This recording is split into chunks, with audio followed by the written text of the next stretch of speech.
Welcome to प्रखर academy. आपकी academy में आपका स्वागत है। हमारी शुरुआत होती है आज के मोटिवेशनल थॉट के साथ जो कहता है the future depends on what you do today. क्या आप इसमें बिलीव करते हैं? बिल्कुल आपको करना चाहिए कि जो भी आप फ्यूचर सोच रहे हैं उसके लिए आज आपको कुछ करना होगा। और अगर आपको यकीन नहीं आता तो जाइए खेतों में। आज की डेट में जो फसल कट रही है, जैसे गेहूं की फसल अप्रैल में कटती है, तो आप जिस फसल को देख रहे हैं उस फसल को उगाने के लिए कुछ समय पहले किसानों ने मेहनत की, बीज का रोपण किया। बीज के रोपण करने से पहले उस सीडलिंग से पहले उस जमीन को तैयार किया, उसमें फर्टिलाइजर्स मिलाए, उनकी देखभाल की, तब जाके आज वो फसल कटने लायक बनी। तो ये फसल है आपकी। नौकरी लगना, जॉब पाना, ये आपकी उस मेहनत का फल है। और ये फल पाने के लिए आपको मेहनत करनी पड़ेगी। यानी आज से आप मेहनत करेंगे तब जाकर आपकी फसल तैयार होगी। आपको पता होगा कि फसल तैयार होने में 120 से 130 दिन लग जाते हैं। तो आप समझिए, आपको तो अधिकारी बनना है। अधिकारी बनने के लिए कितनी मेहनत की जरूरत है। तो किसी की बात मत सुनिए, अपने मन की बात सुनिए, अपनी अंतरात्मा की बात सुनिए और प्लीज तैयारी कीजिए। चलिए आगे बढ़ते हैं इस विचार के साथ। और मैं आपको बता दूं कि we are studying the current affairs 2021 by Prakhar academy. आगे बढ़ते हैं। प्रश्न है, 5-6 मार्च की पृथ्वी के निकट से गुजरने वाला जो क्षुद्र ग्रह है वो कौन सा है? क्षुद्र ग्रह मतलब एस्टेरॉइड से होते हैं। तो 5-6 मार्च को पृथ्वी के निकट से गुजरने वाला क्षुद्र ग्रह कौन सा है? तो आपको पता होगा इसका नाम क्या है। इसका नाम है एपोफिस। क्या नाम है? एपोफिस एस्टेरॉइड है जो 5-6 मार्च की मध्य रात्रि को पृथ्वी के पास से गुजरा। और आपको पता होना चाहिए कि यह पृथ्वी से तकरीबन 0.11 एस्ट्रोनॉमिकल यूनिट दूरी पर है। तो ये कितनी दूरी होती है? आपको पहले तो यह पता होना चाहिए कि एक एस्ट्रोनॉमिकल यूनिट किसके बराबर होती है। तो मैं आपको बता दूं कि सन और अर्थ के बीच जो आपकी एवरेज डिस्टेंस है वो तकरीबन कितनी है? 15 करोड़ किलोमीटर है। कितनी है? 15 करोड़ किलोमीटर। और यही क्या है? आपकी एस्ट्रोनॉमिकल यूनिट है। तो कुल मिलाकर के कितना डिस्टेंस है? 1.05 करोड़ मील। तो इतनी दूरी से वो गुजरा और यह माना जा रहा था कि वो शायद पृथ्वी से टकरा सकता है, ऐसा माना जा रहा था। तो ऐसा माना जा रहा था इसलिए एक टेरर बना हुआ था। लेकिन अब वो पृथ्वी की सतह से बिना टकराए निकल गया है और अब दोबारा उसके आने की उम्मीद कब है? 2029 में। मैं आपको बता दूं, इस क्षुद्र ग्रह की जो खोज की गई थी वो 2004 में की गई थी। ये तकरीबन 400 मीटर आकार का एक एस्टेरॉयड है। तो जो आपका एपोफिस है, ये एपोफिस अब दोबारा से पृथ्वी के पास से कब गुजरेगा? 2029 में। एक और बात इंपॉर्टेंट जो मैंने लिखी भी है कि आपको पता होना चाहिए कि यूनानी भाषा में जो एपोफिस है उसे हम क्या कहते हैं? उसे कहते हैं तबाही का देवता। अब आगे बढ़ते हैं। अगला प्रश्न, आईसीआईसीआई बैंक ने फास्टैग को जारी करने के लिए कौन से साझेदार के साथ समझौता किया था? तो ये कौन है? फोन पे। फोन पे के साथ उन्होंने समझौता किया था। नेक्स्ट क्वेश्चन है, पहली बार बना आधा रोबोट आधा इंसान डॉक्टर पीटर स्कॉट वो किस देश से हैं? आपने पढ़ा होगा साइबॉर्ग के बारे में। बचपन में जब मैं छोटा था, बट हो गया से बचपन में छोटे होते हैं सब, तो मुझे कॉमिक्स पढ़ना बहुत पसंद था। तो राज कॉमिक्स में मैं पढ़ता था ग्रैंड मास्टर रोबो। तो ग्रैंड मास्टर रोबो क्या था? एक रोबोटिक स्ट्रक्चर था और वो उसमें विलेन की भूमिका निभाता था। तो वो एक मतलब एक फैंटेसी जैसी चीज थी जिसे मैं आज हकीकत में देखता हूं। तो ब्रिटेन के रहने वाले वैज्ञानिक जिनका नाम पीटर स्कॉट था, डॉक्टर पीटर स्कॉट मॉर्गन, तो उन्हें क्या हो रहा था? उन्हें बीमारी थी, न्यूरॉन डिजीज थी, मोटर न्यूरॉन डिजीज थी, जिसमें कि क्या होता है कि आपकी जो मांसपेशियां होती हैं वो धीरे धीरे काम करना बंद कर देती हैं। क्या करती हैं, काम करना बंद कर देती हैं। तो ऐसे में ऑप्शन क्या होते हैं, जो कमजोर दिल के आदमी होते हैं तो घबरा जाते हैं, छोटी सी बात हुई घबरा गए, तो वो क्या करते हैं, वो कहते हैं अरे देखा जाएगा जो कुछ होगा, अब तो बस प्राण जाने वाले। लेकिन नहीं, जो मिस्टर स्कॉट रहे हैं उन्होंने क्या किया, पीटर ने अपने आप को पेश कर दिया वैज्ञानिकों के सामने कि देखिए मैं हार नहीं मानूंगा। और ये एक एग्जाम्पल भी है, इससे आप सीख सकते हैं कि हमें हारना नहीं है, लास्ट ब्रेथ तक जीना है। तो वही उन्होंने किया, अपने आप को सौंप दिया था, किसको, वैज्ञानिकों के हवाले कर दिया। और वैज्ञानिकों ने क्या किया, उनके जिस्म में जो जो चीजें प्रॉब्लम कर रही थी उन चीजों को बदल दिया है। तो उनका जो चेहरा है वो अब कैसा हो गया, रोबोट के जैसा, मतलब चेहरे में बदलाव कर दिए गए हैं, उस चेहरे में रोबोटिक स्ट्रक्चर लगा दिया गया है। तो डॉक्टर पीटर जो हैं वो दुनिया के पहले व्यक्ति बन गए हैं जिनके शरीर के 3 हिस्से जो हैं वो लगाए गए हैं रोबोटिक पार्ट के रूप में। इनमें क्या किया गया है, जून 2018 में सर्जरी की गई और सर्जरी करके उनका जो खाने की नली है उस खाने की नली को सीधा पेट से जोड़ा गया। दूसरी तरफ यूरिन आराम से पास हो सके इसलिए ब्लैडर को कैथेटर से जोड़ दिया गया। और तीसरी चीज, जो आपका मल होता है यानी पॉटी जाने के लिए उनके पास एक वेस्ट बैग लगा दिया गया जिससे कि वो आसानी से मल कर सकें। तो इस प्रकार से उनके जिस्म को अब वो 2 पार्ट हो गए, एक ह्यूमन जो है ब्रेन है और साथ ही बॉडी पार्ट्स जो हैं वो कैसे हो गए हैं, वो हो गए हैं आपके रोबोटिक। तो ऐसे प्राणी को हम क्या कहते हैं, साइबॉर्ग कहते हैं, जैसा हम फिल्मों में देखते हैं। ठीक है, तो साइबॉर्ग के बारे में फिर एक बार क्लियर कर दूं, साइबॉर्ग एक ऐसा रोबोट जिसमें इंसान का दिमाग हो और कुछ उसके जो शरीर के हिस्से हैं वो कैसे होते हैं, वो काम करना बंद कर देते हैं, लेकिन हम उसको क्या करते हैं, काम करने के लिए अलग हिस्से लगा देते हैं। तो इस तरह की चीज को हम क्या कहते हैं, साइबॉर्ग कहते हैं। ये क्लियर हो गया आपको। अगले प्रश्न की तरफ बढ़ते हैं। हाल ही में भारत ने किस देश के साथ एयर बबल एग्रीमेंट पर हस्ताक्षर किए? तो ये न्यूज़ बहुत चर्चा में थी। आपने पढ़ा होगा, द हिंदू पढ़ा हो, द मिंट पढ़ा हो, कुछ भी पढ़ेंगे आप तो बड़ा बड़ा हेडलाइन में उन्होंने दिया हुआ है। तो है क्या कि ऐसा करके एयर बबल एग्रीमेंट के साथ भारत ने तकरीबन 28 देशों के साथ ये समझौता कर लिया है। अब है क्या, थोड़ा सा मैं आपको क्लैरिटी कर देता हूँ। अब जो उड़ान है तकरीबन 22-23 मार्च से बंद है। क्यों बंद है? कोविड के कारण अंतर्राष्ट्रीय उड़ान पर रोक है। लेकिन ये रोक कब तक रहेगी पता नहीं, गॉड नोज।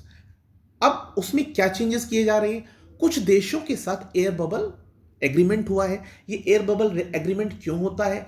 इसलिए होता है कि जैसे मुझे लगता है कि ये देश जो है, इस देश में उतना कोरोना अफेक्शन नहीं है, या वहां पर भी जो यात्री हैं वो पूरा जांच करने के बाद हमारे साथ मतलब सहयोग करेंगे। तो ऐसे करके पूल डेवलप किए गए 28 देशों के साथ ऐसे हम लोगों ने क्या किए हैं, एयर बबल एग्रीमेंट साइन कर लिए। तो अभी लेटेस्ट जो हुआ है वो कौन हुआ है, श्रीलंका हुआ है। तो अगर आपने न्यूज़पेपर पढ़ा हो, नहीं पढ़ा है कोई बात नहीं, हम तो पढ़ ही रहे हैं, 2-3 घंटे आपके लिए काम करते हैं। और हाँ, ये बता देना चाहता हूँ कि बहुत सारी न्यूज़ हैं जिसमें कोविड ही कोविड छाया हुआ है, बहुत सारी न्यूज़ हैं जो वेस्ट हैं। तो आपको ये सिलेक्शन करना जरूरी है कि कौन सी न्यूज़ आपके एग्जामिनेशन पॉइंट ऑफ व्यू से ओके है, रिपोर्ट पक्की है, उसको आपको पढ़ना चाहिए। ऐसे नहीं कि 10 मरे और 12 घायल पढ़ते रहें, उसका कोई फ़ायदा नहीं। चलिए आगे बढ़ते हैं। तो इसमें मैं बता दूं कि 28 देश जो हैं, उन 28 देशों में कौन कौन से देश शामिल हैं मोटे तौर पर। एक तो अफ़गानिस्तान है, बहरीन है, कनाडा है, फ्रांस है, जर्मनी है, इराक है, जापान है, मालदीव है, Nigeria, Qatar, UAE, UK, USA. तो ये हैं जिसमें कि क्या हुआ, एयर बबल पैक्ट हो गया है बिटवीन द कंट्रीज। तो ये आपको क्लियर हो गया होगा कि ये स्पेशल इंटरनेशनल पैसेंजर फ्लाइट जो होती है वो ऑपरेट की जाती है दोनों रीजन की तरफ से, और उसमें इस बात का ध्यान रखा जाता है कि वो दोनों देशों से कोविड के परीक्षण करते हुए या जो सही हैं लोग उन्हीं को पहले चिन्हित कर करके उनके साथ इसको शुरू किया जाए। ठीक है, तो आगे बढ़ते हैं। अगला प्रश्न आता है कि लिटिल गुरु ऐप को किसने लॉन्च किया? देखिए, लिटिल गुरु ऐप एक नया न्यूज़ है आपके लिए, और हो सकता है आपने पढ़ा भी हो, मुझे नहीं पता, लेकिन एक अच्छा न्यूज़ है कि लिटिल गुरु ऐप जो है बेसिकली संस्कृत को पढ़ाने के लिए एक गेमिंग ऐप है। उसमें क्या है कि गेम के थ्रू संस्कृत को समझाया जाएगा या पढ़ाया जाएगा। तो कहाँ पर ये किया गया? ये किया गया आईसीसीआर के द्वारा, इसको प्रमोट किया जाता है। और जो आपके भारत के राजदूत हैं मिस्टर विक्रम मिस्री चाइना के अंदर, तो उन्होंने इसको लॉन्च किया इस ऐप को। ठीक है, तो आगे बढ़ते हैं। अगला प्रश्न है, सूरदास जी की जो तप स्थली है महमूदपुर, उसका नाम बदल करके क्या किया गया है? परासौली। उसका नाम क्या है? अब परासौली हो गया है।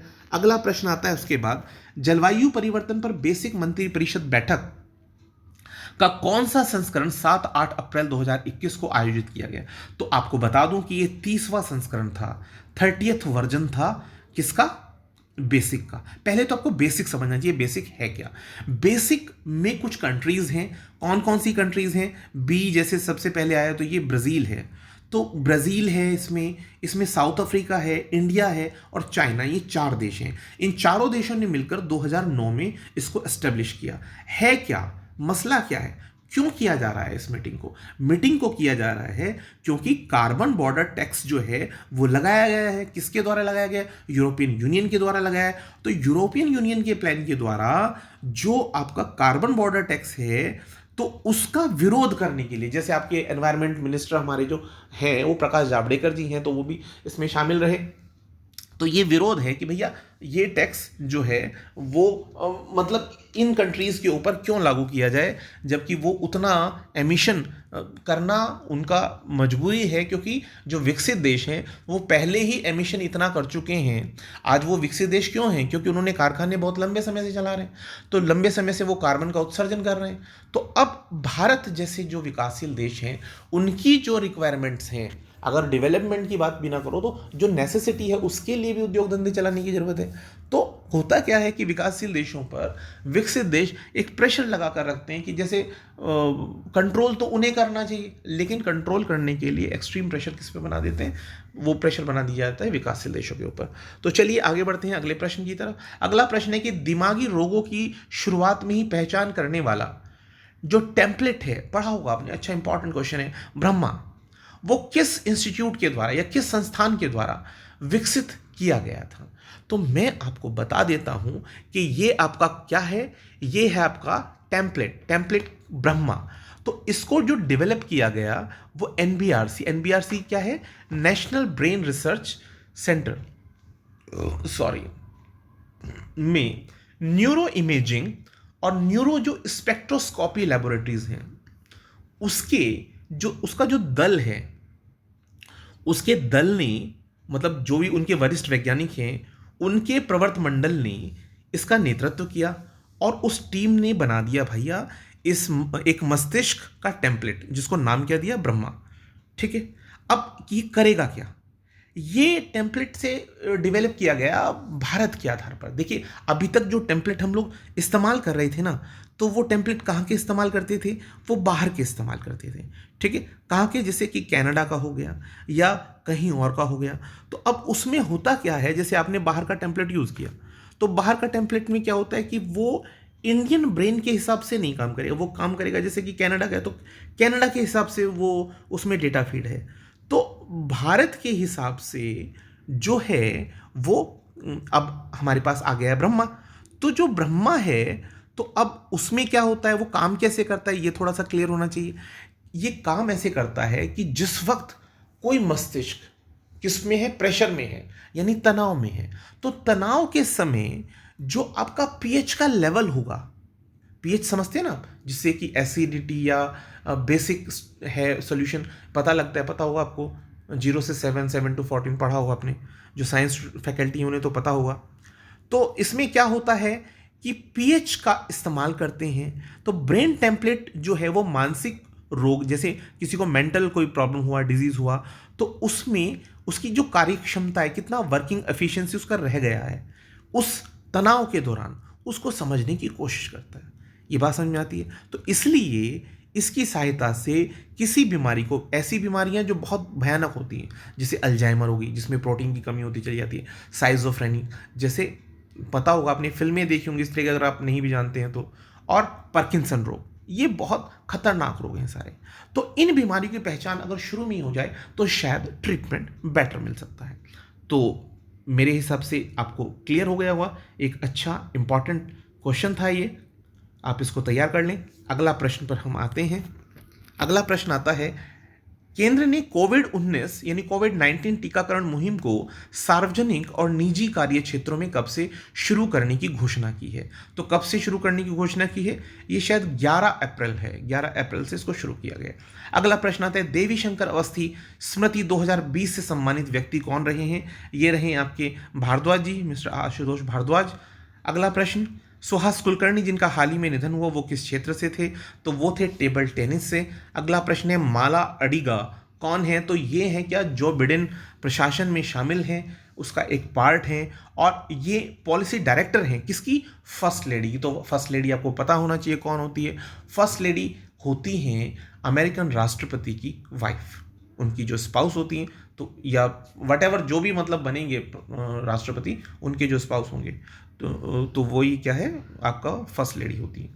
अब अगला आता है कि ग्लोबल, स्पेलिंग गलत, ग्लोब T20 कनाडा क्रिकेट की मेजबानी कौन सा देश करेगा? तो ये देश करेगा मलेशिया।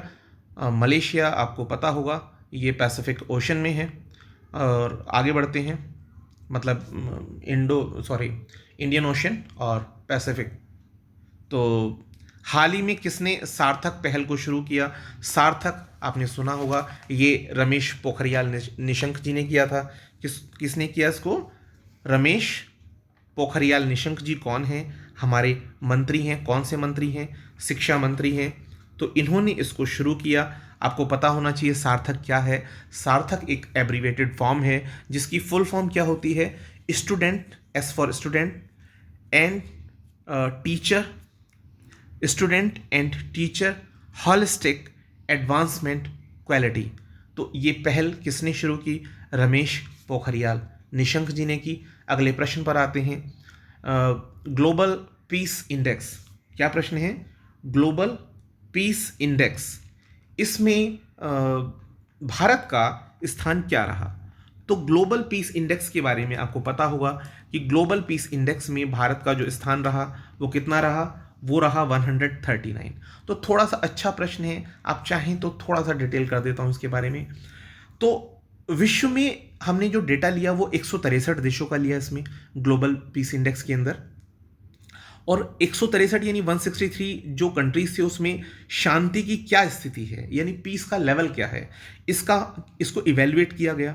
और फिर विश्व शांति सूचकांक रिपोर्ट बनी, जिस रिपोर्ट को बनाया किसने? इस रिपोर्ट को बनाया था institute for the economics and peace ने।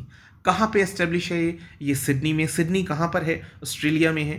तो वो इसे जारी करता है, और जारी कब करता है? वो हर साल इसे जारी करता है। कब से? 2007 से। ठीक है, तो इतना क्लियर हो गया। इसको रिवाइज कर देता हूँ जिससे कि आपको पक्का कंठस्थ हो जाए। 163 कंट्रीज का सर्वे किया गया, उस सर्वे के बेसिस पे भारत का स्थान 139 है, और इसको रिपोर्ट को देने वाले institute for economics and peace हैं। और कहाँ है वो, कहाँ बेस्ड है? तो वो है सिडनी में। तो अब अगले प्रश्न की तरफ बढ़ते हैं। अगला प्रश्न क्या है? वर्ल्ड बैंक और IMF की 103 यानी 103वीं जो विकास समिति की बैठक है उसमें हिस्सा लेने वाला यानी भारत का जो रिप्रेजेंटेटिव है वो कौन रहे हैं? तो वो हमारी निर्मला सीतारमन जी हैं। अगला प्रश्न, कोसोवो के नए राष्ट्रपति कौन बने थे? तो जोसा उस्मानी जी हैं। अगला प्रश्न आता है, हंसडिया गोडा रेल लाइन जो है वो राष्ट्र को समर्पित की गई थी। तो ये पीयूष गोयल जी ने की, जो रेल मंत्री हैं हमारे, और ये कहाँ पर है स्थित? ये झारखंड में है। अब आगे बढ़ते हैं। आगे है, thanks for watching this video. आपका बहुत बहुत धन्यवाद इस वीडियो को देखने के लिए, और जो आप मेरा उत्साह बढ़ाते हैं उसके लिए बहुत धन्यवाद। और अगर आपको कंटेंट अच्छा लगे तो please like, share and subscribe. Have a good night. Thanks a lot.